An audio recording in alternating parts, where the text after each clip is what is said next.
Try a trick of 1 minute. Go to Shapes and insert a text box.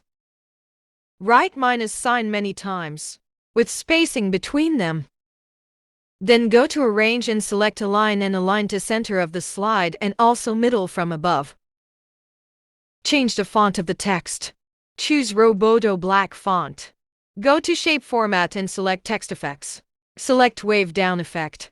Increase the size of the text to adjust on full slide until it fixes fully. When it's done, go to Format Shape and go to Text option and then select Text Fill with Picture.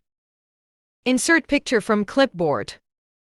Go to Format Background and change the color of background to black. Copy the text you want to keep and paste on this slide. Slide is ready. Preview it. For more videos, like and subscribe. Also subscribe my YouTube channel for more informative video on PowerPoint.